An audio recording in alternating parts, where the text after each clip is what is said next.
Sir এখানে তো কাউকে দেখতেছি না।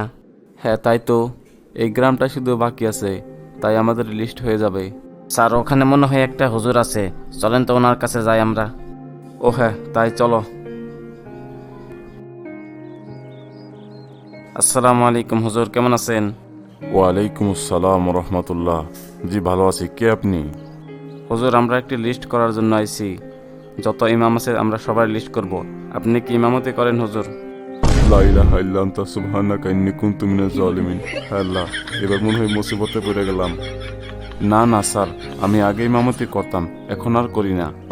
ও আচ্ছা, তাই নাকি? তাহলে আপনাদের গ্রামে কে ইমামতি করে একটু বলতে পারবেন? হ্যাঁ স্যার, আমাদের গ্রামে একটা হুজুর আছে, ওই রুহুল আমিন হুজুর, উনি ইমামতি করে। আচ্ছা হুজুর, তাহলে আমি আসি, আপনাকে অনেক ধন্যবাদ, ভালো থাকবেন। হে আল্লাহ, তুমি বাঁচাইছ। মনে হয় সব ইমাম সাহেবের বিরুদ্ধে থানায় কেউ মামলা করছে, একটুর জন্য বাইসা গেলাম আল্লাহ। তবে একটা কাম খুব ভালো করছি, ওই রুহুল আমিন হুজুরের নামটা দিয়ে খুব ভালো হয়েছে।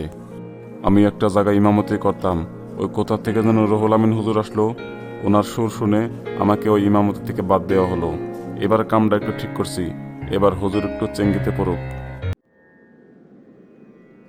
আসসালামু আলাইকুম রহমতুল্লাহ, হুজুর কেমন আছেন?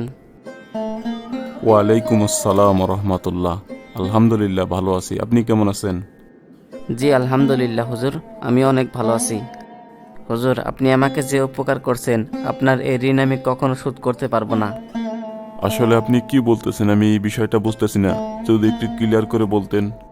হুজুর ওই দিন যে ইমামদের লিস্ট করতে আইছিল, ওই দিন আপনি আমার নামটা বলে খুব বড় উপকার করছেন হুজুর। ওই লিস্টে যারা যারা নাম দিয়েছে তাদেরকে সরকারের পক্ষ থেকে একটি মোটা অঙ্কের হাদিয়া দেওয়া হয়েছে হুজুর। এসব আপনি কি বলেন? কত টাকা করে দেওয়া হয়েছে হাদিয়া? হুজুর প্রত্যেককে 55,000 করে টাকা দেওয়া হয়েছে।